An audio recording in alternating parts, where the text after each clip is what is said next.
চিংড়ি কমন একটা রেসিপি বা রান্না বলতেই পারো, যেটা সবার বাড়িতেই কম বেশি হয়ে থাকে। এইভাবে রান্না করলে এর টেস্ট আরও হয়ে যায়।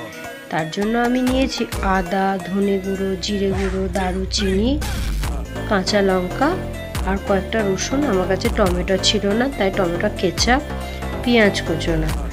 আর নিয়েছি চিংড়ি মাছ, যেগুলোকে আমি ধুয়ে বেছে ভালো করে রেখেছি। এবার আমি আদা, রসুন, কাঁচা লঙ্কা, দারুচিনি, ধনে গুঁড়ো, জিরে গুঁড়ো সব কিছু একসাথে দিয়ে মিক্সিতে এর একটা পেস্ট বানিয়ে নেব। আমি আলু আর এঁচোড়টাকে আগে থেকে অল্প করে সেদ্ধ করে নিয়েছি। এরপর কড়াইয়ে তেল দিয়ে দিলাম। তেল গরম হয়ে যেতে তাতে আমি চিংড়ি মাছগুলো দিয়ে দিলাম। চিংড়ি মাছগুলো অল্প করে ভেজে তুলে রাখবো, বেশি ভাজলে চিংড়ি মাছের স্বাদ কিন্তু নষ্ট হয়ে যায়। ওই কড়াইতেই আমি 5 ফোড়ন আর একটা তেজপাতাকে কুচিয়ে দিয়ে দিলাম।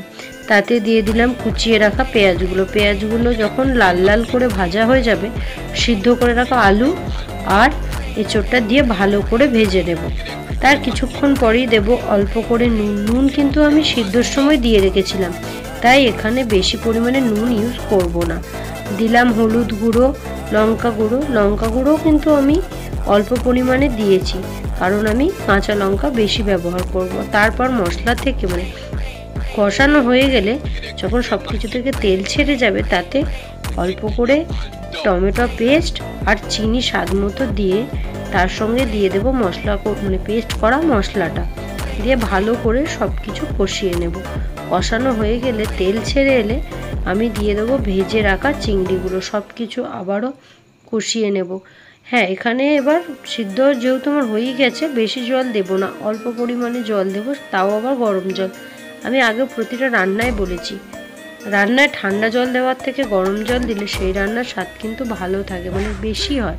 তোমরা কিন্তু এই হ্যাকটা ট্রাই করে দেখতে পারো। ভিডিওটা ভালো লাগলে লাইক, কমেন্ট, শেয়ার, সঙ্গে চ্যানেলে